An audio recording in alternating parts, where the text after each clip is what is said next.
Welcome back. You're taking a live look at Dallas, Texas. This is courtesy of our EarthCam. A beautiful day. Getting ready to start off the week from Dallas. Why are we looking there? Well, Texas policies actually play into our very next story. As we know, there's been a great deal of debate over the elimination of cash bail in liberal states and cities across America.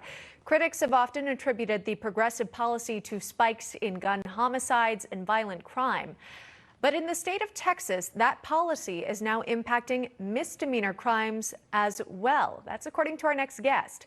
Ken W. Good is an attorney and board member of the Professional Bondsmen of Texas. Ken, welcome. Thanks so much for coming on. Your organization recently launched a new website that tracks the court cases of those released without bond. Your site claims more than 80% of the offenders released without bail after being arrested for misdemeanors in Harris County, Texas, did not show up for their court dates. Tell me more about what this data tells you. We've been hearing for a while that this was a problem. The district attorney issued a report about a year ago saying that she was finding that failures to appear were at least 50%. And then in April, the Houston Police Officers Union issued a report saying it was at least 75%. So we figured out a way to download 2 years worth of data and make it available on the website that you noted so that any member of the public could go and see. And we found exactly what the district attorney and the police officers union found, that 80% or people that are arrested for misdemeanors are not showing up for court and they're not being held accountable. There's only 2 of the 16 courts that even issue judgment nihilities, which are required by law when someone fails to appear. So no one's showing up. No one's doing anything about it. And so it's hard to argue that this is just not decriminalization, not bail reform.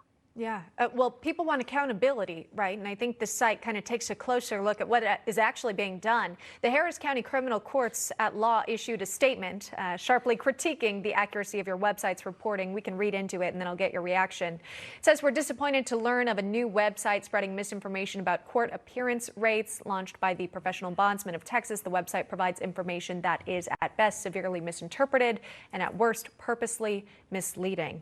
Ken, your reaction to that?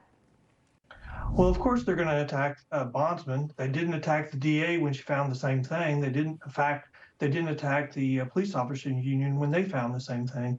So only when the bondsmen supposedly confirm what's going on and make 2 years worth of data available, suddenly it's become a partisan issue. Everybody knows that this is what's happening. When you go to the misdemeanor courts, the halls are just completely empty.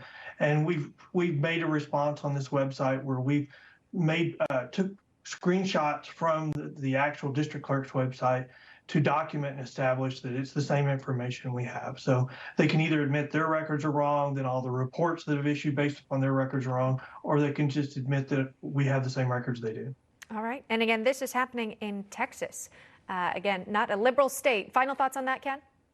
Well, it's happening in Texas, but if you look across the country, it's the same thing. And, in California, there was a county that issued a report saying during zero bail, there was 70% failure to appear. So you look at these across the country and you see where these failures to appear are just increasing astronomically. Crime is going up. And you just have to say, this is decriminalization. This isn't bail reform.